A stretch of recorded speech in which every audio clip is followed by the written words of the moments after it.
What's happening, y'all? Just reminding you, letting you know, we're going to do 3 days of live draft coverage right here on the channel. Last year, we only did 2. This time, we got some new hardware so we can support 3 days of full draft coverage. I'm going to give you a reaction, some kind of analysis, whatever it is. It could be jokes. It's going to be a good, fun time, man. So tune in on all 3 days. I said Thursday, Friday, and Saturday, and I'll see you there. Also, follow me on Twitter. If you want to see any film on any of the guys that we talk about today, the film should be on my Patreon. If it's not on my Patreon, it should be on my big YouTube channel. If it's not on the big YouTube, then we ain't do no content on it. All right. So with that being said, let's talk about some edge guys today. Edge guys, edge was particularly fun to watch this year. Not that it was a big number one guy.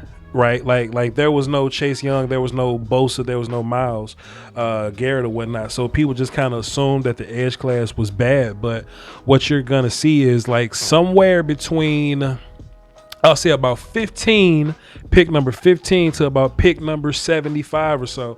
You're just gonna see this big run. Ends just gonna start coming off the board. These edge guys, whether it be hand in the dirt. Say that 5 times fast. Hand in the dirt edge guys or stand up edge guys. They're going to start coming off the board quick. So there wasn't this big consensus number one dude, but I do think that we can learn a little bit from each other's opinions. Let's talk about it. First guy off the board is Elliott Smith. Let's get into it. Elliott Smith from UNI, Northern Iowa. He plays in the North Dakota State Conference or whatever with those guys or whatnot. And when I watched his film or whatever, when I watched his 2019 film, they didn't have 2020 football. That was unfortunate. But when you watch his 2019 film, I mean, it was cool. It was all right. I'm not going to hold you. But when you take a look at how much he's grown physically, right? Just his physical growth from 2019 to 2020, he's a totally different player. He's like 6'7" now, 6'7", 200 and grown man body pounds, right? Then he's going to get another boost from the National Football League, peanut butter and whatever powder that they mix with their water and their milk or whatever. So he's gotten bigger. So pretty good size for like an edge guy. But then Senior Bowl, right? I always talk about my Senior Bowl analysis, and you got to put some kind of faith in that. You got to put, because look, combine is cool, and a lot of people make their draft decisions off combine, but it's something special when you make that decision off Senior Bowl, because not only is it real life football, but you get practices where you get like these one-on-one drills where you can really evaluate technique. Then you got a game setting, and all this is against some of the best talent in college football that year. Elliott Smith showed up smoking the hell out of all the Senior Bowl kids. If you want to see that, you can go watch that. I did some film breakdown on the Senior Bowl tape of the O-line versus D-line tape. So when you looked at Elliott Smith, like I didn't know who he was going into the Senior Bowl, but he started beating up enough people to where he just kind of made his name for himself, right? I'm like, okay, cool. This dude has impressed me. Then he smokes the hell out of everybody in the Senior Bowl game. So if you're going to do that against like SEC competition, I can't do nothing but respect that. Elliott Smith got some pretty good ball get off. Solid strength for his size, I'll say. But he really gets it done with the hand fighting and the solid dip. Not a crazy dip, but he does have a solid little dip. You know what I'm saying? Hold on, let me spray water on my cat real fast. Sit down. Joseph Osan from Texas. Now, I really like Joseph Osan, but he's way down at 9 because I think he just needs to give me a little more in terms of being a full-blown edge player. I talk about this every year. Some guys are just physically, talented or whatever, but they need to learn how to play D-line a little more or just how to play edge a little more. I think he needs to do that. In 2019, he was like a full-blown linebacker. He was probably like playing Sam linebacker or so. And that wasn't a bad spot for him because he's a run-around type dude. Sam linebackers just kind of get to run around a little bit. I don't hate it. But he played full-time edge, and he gave some good reps as a pass rusher, right? Because you see that burst. You see that upfield step. You see those long arms. Look at the long arms in the damn pic I got on the screen right here, right? But most importantly, he's super effort guy. And you cannot go wrong with a super effort dude. You know what I'm saying? So with him being that athletic, then like he's not stopping, constant motor. So if you're gonna compare him to somebody, I don't do player comparisons, right? But I hear a whole bunch of Hassan Riddick. I kind of feel the Hassan Riddick thing because Hassan Riddick was another raw kind of dude that, you know, wasn't the best defensive end, but he was linebacker guy. He was super effort dude. He was run around everybody and not stop guy. And that works. But when you get to the league, we need a little bit more. And that's why he's number 9. Because I just needed a little bit more. The reason I got him over Ellerson is because he did more in the regular season than Ellerson. There's more of a sample size for Joseph Ossai than there is Ellerson. So let's be fair there. Now, Patrick Jones, who also has a lack of technique and a lack of polish, but he knows how to play D-line a little better than Joseph Ossai. Joseph Ossai just got natural upfield bursty stuff. Patrick Jones has that, but he also has like the bend stuff. He has the long arm techniques, the outside hand moves. He's not consistent with them. He's not the best at them, but he can go to them. I think that once he gets his nuance down with some of his edge moves or whatnot, I think he can really put it together. It's just that the question is, him versus everybody else on this list, is will he be able to put those things together? You know, I saw some people kind of comparing him to Jadeveon Clowney, and I mean, South Carolina Jadeveon Clowney and I forgot what team Jadeveon was with before he was Houston Texans, right? Houston Texans, Jadeveon Clowney. Like, those dudes are they're different kinds of dudes, and I don't think that Patrick Jones is either of those guys, right? But he is quick first step dude. He got a little bit of explosion, man, but we need some nuance here. Now, this is where it gets interesting, right? Daiya Odenigbo from Vanderbilt. He doesn't have the super production. But what you see from him, right? What you see in him is you see some of those technical things that Ossai and Patrick Jones don't have, right? You see the long arm. You see the constantly defeating the outside hand. You see the counter moves. You see the rushing with a plan. These last two don't really rush with plans, right? They really get their big boost from being athletic guys, right? From their athletic abilities. Daiya Odenigbo, not only does he have those techniques, but he does have his own athleticism in his own right. Plus, he's a big ass kid if you go look at him. So when you're watching film on him, what you're going to come away with cons wise is, I just need him to finish. But you can say the same thing about Ossai and about Patrick Jones. It's just that here, I feel like technique always gets the boost from me. Because if you got the technical side down, all you need to do is learn how to put it all together. You know what I mean? You could be a Chase Winovich guy who, you know, I wouldn't call him explosive, but if Chase Winovich has the technique and the hand fighting ability, then he can win. So now what you have is a guy. I'm not saying that Daiya is the clear Bosa type hand fight guy, but he does have better technique than my 8 and 9 rank guy. You see what I'm saying? And they may be a little more athletic than him, but he is athletic in his own right. I wish they all would finish a little better, right?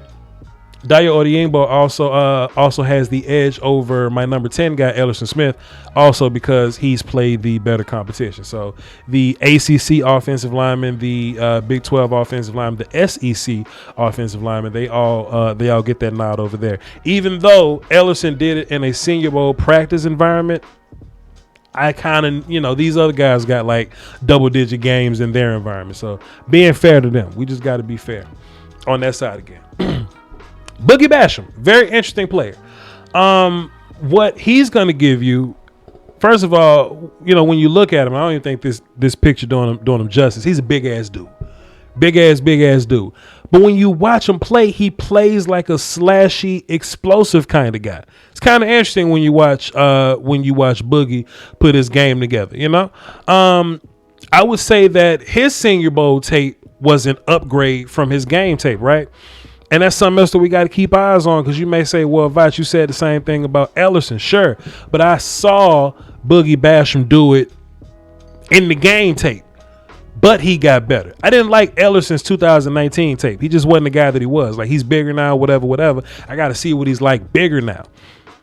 Boogie Basham not only did he kind of figure it out, but he kind of paved this role, you know what I'm saying, as the I'm quick-handed, super active big guy, you know what I mean? So when you see him crossing face, when you see him defeating hands, his hands is always moving, things of that nature, right? You see him putting production together. His 2019 tape was fine, but in 2020 he started putting together and putting numbers on the board. That's what y'all like, you know, y'all like when they put numbers on the board. Boogie started putting numbers on the board. Then we watched him in Senior Bowl practice and he started beating the shit out of everybody from B-Gap.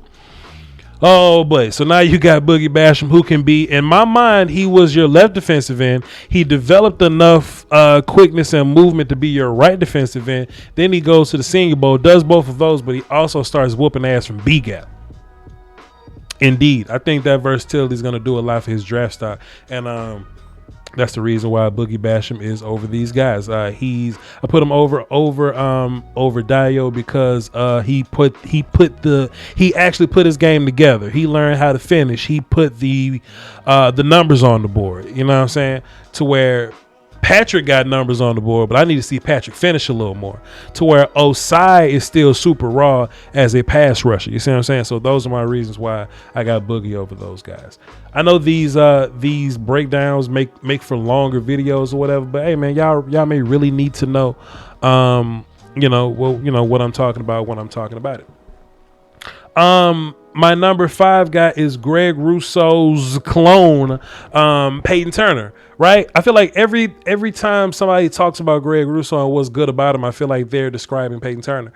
You know, you talk about a guy that's long as hell, like one of them John Jones wingspans, right? Long arms, wingspan, big body, explosive upfield, strong, mean, violent, and what I like the most is that put that dude in B gap and see what's going on with him. All right, put Peyton Turner inside and see what's going on with him. I think he started putting it together. You know what I mean? He's a bully on the field. I like bullies on the field. Peyton's another Senior Bowl guy. Now, why do I have him over Basham? First of all, look at them. Look at the two next to each other, right? I think Peyton does what Basham does, but Peyton's a little bigger. You know what I mean? Peyton, if y'all watch Peyton's BYU film, Peyton really starts to pick on the BYU kids, which is funny to me. I think that was a 2000 and might have been a 2020 tape, I believe so. But I think Peyton's role is a little more clear, which is why I got him here. And let me just kind of like break that down a little bit. Like Basham, like I said, Basham is a bigger outside dude that figured out how to be quick, but then started playing well inside. You see what I'm saying? So his size kind of helps. Take a bigger, longer dude and take that same description, but I also feel good about him being an outside guy. That's how I feel about Peyton Turner. You know what I mean? So I feel like Basham probably was more productive than Peyton Turner towards the 2020 season, I believe. Like Basham really turned it on this year. I think Peyton didn't have the numbers that Basham did or whatnot, but just on the film, I just enjoyed Peyton's film a little better. Plus, you got those physical traits, and you know exactly what to do with Peyton. You may or may not know what to do with Basham off the rip. You know what I'm saying? Anyway. But yeah, that's Peyton Turner from what's his face from Houston. Now it gets a little interesting. Quitty Payne is my number 4 guy. When I break down Quitty Payne, and there's a Quitty Payne film session floating around here somewhere on my on the big YouTube. When I see Quitty Payne, I see a guy that, first of all, he's a demon in the run game. When I'm watching film on Quitty, he's a demon in the run game. And if you watch my film, you know what I'm talking about, right? He's just super composed in the run game. You never catch him slipping, doesn't get misdirected. Now, there are natural gifts and there are things that can be taught. When I watch Peyton Turner just be big and strong and long, that stuff that's natural. When I see Daiya be a big dude or whatever, but then he comes in with his hand technique, that's something that's taught. You know what I'm saying? Patrick Jones rushes without a plan sometimes. You feel like if you teach him, he'll be a little better. What Quitty Payne does in the run game, Somebody taught him how to be a top tier run defender. But they must have ran out of experience points because they must have used it all in the run game and none of it in pass rush. Right? When I watch Quitty, he does things robotically, which means he learned this. It ain't like he's coming off the ball and pushing people around and he makes a tackle versus the run. No, he's coming off the ball. He's punching, engaging, shedding, finding the ball. Like if they're blocking down on him, he's squeezing that gap down, beating pullers, finding the ball. Like he's robotic with his run ball defense. I feel like if somebody can learn run game like that, you can learn pass game like that. You see what I'm saying? So I'm putting Quitty here at this 4th spot because he's so surgical in the run game. But I feel like he has the upside to be crazy in the pass game if you teach him that, because he got the athletic ability. Like he has the natural quickness, that crazy 3-cone drill that went viral. He goes crazy in the weight room. Big strong dude, Wakanda forever. He's all those things. If you teach him how to be robotic as a pass rusher, then you're on to something. You're on to something. You know what I'm saying? So that's why I got him over him. I just need him to figure out whatever it is that he needs to figure out in the passing game. I need him to figure it out. Why isn't he higher on my list? Just because what I said, because he needs to figure out pass rush. He needs to figure out pass rush. Pass rush is important. Pass rush is where you're going to make your money at. Of course, I can project your upside, but if you ain't got it, you ain't got it. The theory is brilliant. All right. Shouts out to Arby Graham. The third edge guy is the guy that you all been waiting for, Mr. Ronnie Perkins. All right, here we go. So Oklahoma Sooner, Ronnie Perkins. He's not a guy that was highly talked about in January, but I tell people all the time, and y'all really kind of bother me sometimes, right? Y'all really kind of bother me when y'all be like, yo, Voch, you need to watch Ronnie Perkins. But I be like, okay, leave me alone. I'm going to watch everybody, so relax. Like I always say, I tell Brandon from Frankly Football all the time. I tell y'all all the time, we got April to figure this thing out. We got till the end of April to figure this thing out. So I was going to get to Ronnie Perkins. But then when I get to Ronnie Perkins, you be like, oh, look at you, Voch. Now you're a fan of Ronnie Perkins. No, you just rush. I don't rush. So I finally come across to watching Ronnie Perkins. Ronnie Perkins is fun. He's a fun player. but y'all can't just take credit for discovering Ronnie Perkins. Whatever, moving on. I like Ronnie Perkins. First of all, so you need to watch his 2019 and his 2020 film. Ronnie Perkins fans would like for you to only watch the 2020 film because that's the most fun film. But we like to be comprehensive in our research here. So we had to watch both. And if y'all remember watching film on Neville Gallimore last year, it was a whole bunch of Oklahoma's DC doing a bunch of dumb stuff, a lot of gap exchanges, a lot of slants, a lot of slamming their edge guys in the A gap, just a whole bunch of foolishness. They did a lot of that with Ronnie Perkins, but he was still able to shine past that. Even though the DC, I feel like, was wrong in that situation, we still got to take account for it. We still got to see it. We still got to watch the film. Ronnie Perkins has a level of explosion. He has a level of violence that I really like. But the reason I got him over Quitty Payne is because he can rush the passer. He has the ability to rush the passer, and we see it. Is he a demon in the run game like Quitty Payne? I don't think so. I think Quitty Payne is probably the best run defense guy in the class right now. Especially out of everybody on this list right now, Quitty Payne is probably the best guy in the run game. But Quitty Payne put all of his experience points in the run game. He didn't get no passing game, so you could just be a little bit better than Quitty, and he'll kind of beat you in the passing game. I think Ronnie Perkins has the upside in the run game to kind of pass Quitty in that way, because he's already way better than Quitty as a pass rusher now. But pass rusher in this league, pass rusher takes the priority over run guys. So I got Ronnie Perkins because he's ready to go fresh out the box pass rushing today. And he can develop into a good run game player. You see what I'm saying? Opposed to I'm great versus the run, and then I'll see about passing. Because you know what that means? If you start off like that, then you're a 2-down player. Basically, if you good versus the runner, you can't rush the passer. You a two down player. I can at least put Ronnie Perkins on the field first down. He may not be the best run game player, but if they pass on first down, I'd be ready for it. See what I'm saying? That's just how I feel. Now, this was a weird little toss-up for me, actually, because I really like Peyton Turner. I just couldn't put Peyton Turner over Quitty. But Peyton Turner was almost about to be better than Perkins. But I had to put Quitty over Turner. But Perkins is better than Quitty in my opinion. Those last three guys were a really hard. They were a real hard, mashup to put together for me. But we ended up getting it done. For my Cowboy listeners, look out for Peyton Turner. I think Peyton Turner is going to be a guy that we end up looking for. This video is for everybody, but I was just talking to my Cowboy people. Azeez Ojulari is my edge guy number 2. So, to talk about a rise, like a meteoric rise, Azeez Ojulari. So it's so interesting because like I kind of hate when coaches do dumb shit or whatever, and they kept trying to rotate Azeez because I guess they just wanted more guys to get playtime. I feel like if Azeez Ojulari was on the field as long as he should have been, he probably could have broke like a sack record or something. They just ain't leave him out there. Azeez Ojulari is nasty in the pass rush. And if you watch my film sessions long enough, the one thing I always stress, hey man, look, defeat the hand of the direction you go. If you're rushing to the inside, beat the inside hand.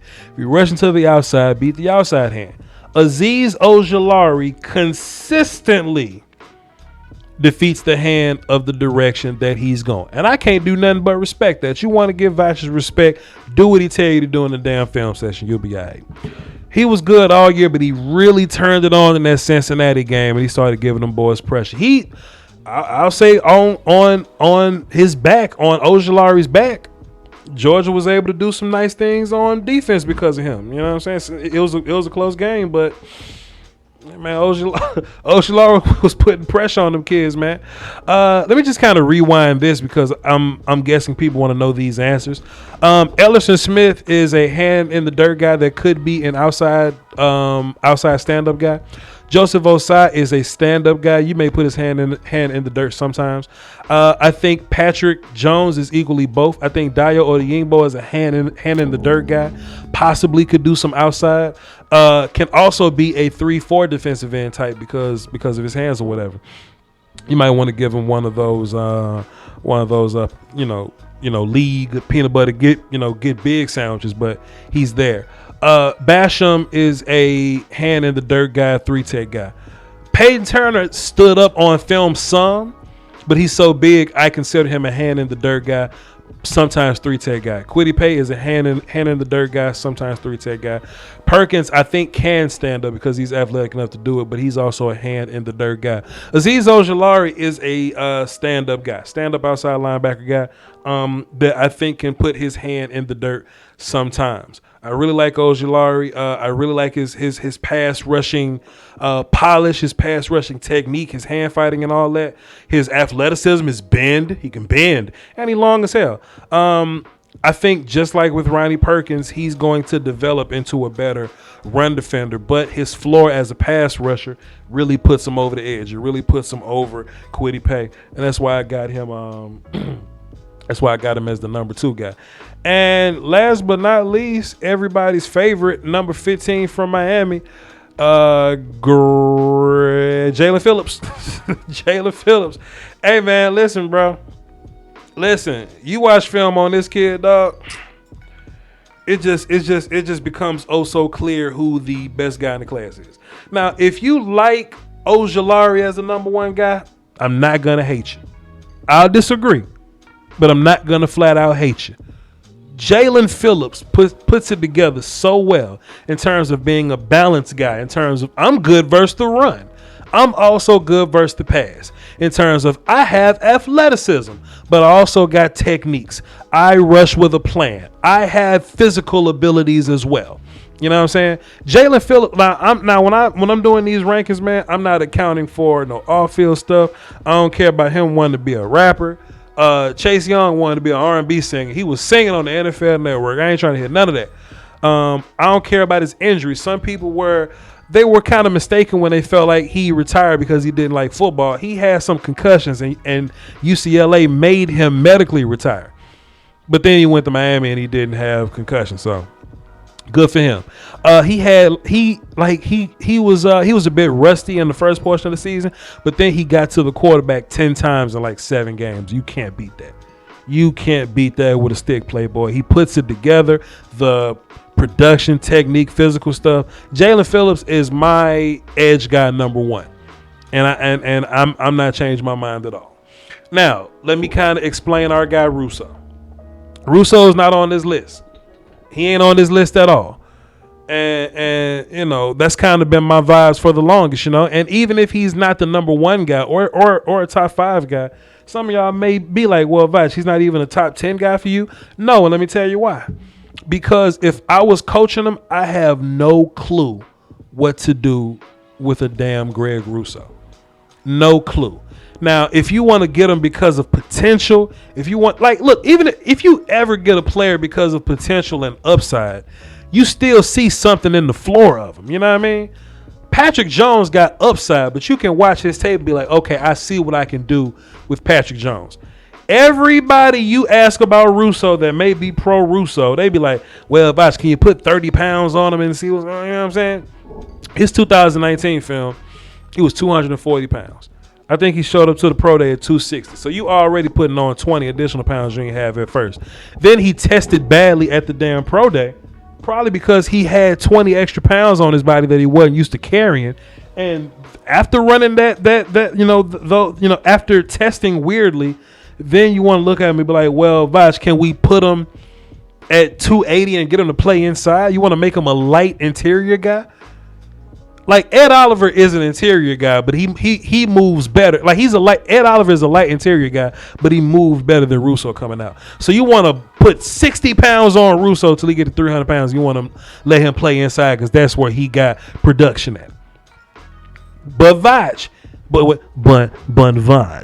Greg Russo produced. I mean, I guess he did. If you have 4 sacks versus one of the worst Pittsburgh kids I ever seen, 3 sacks, one of the worst Florida State kids I ever seen, that's half your sacks. The rest of them are like manufactured gap exchange sacks. Then the rest of them are like you stumbled into a sacks. Daiya Odenigbo's 9 sacks are more impressive than Russo's 15. Quitty Payne's 9 sacks are more impressive than Russo's 15. Elliott Smith's Senior Bowl practice is better than Russo's game tape. That's just how I feel. It is what it is, man. And when I'm looking at Russo, they say, all right, Voch, we just drafted you, Russo. Where do you play him? I'm like, I don't know. You can't put him at a stand-up outside linebacker because he's not quick enough. He doesn't turn well. And I showed evidence of his long, slender man legs. He doesn't turn really well. I don't think he's powerful enough to play on the interior. He's definitely not. He's not twitchy or bendy enough. I don't think he's powerful. I don't even consider him as a power rusher, as a D end. So where the hell you put him? 5 tech? He ain't big enough for that neither. Where you put him? I don't know. And that's the reason why I'm not putting him on this list, which means he's undraftable for me. He's undraftable. Some may think that is nonsense. I ask you, chat box, if you like Greg Russo, where would you play him?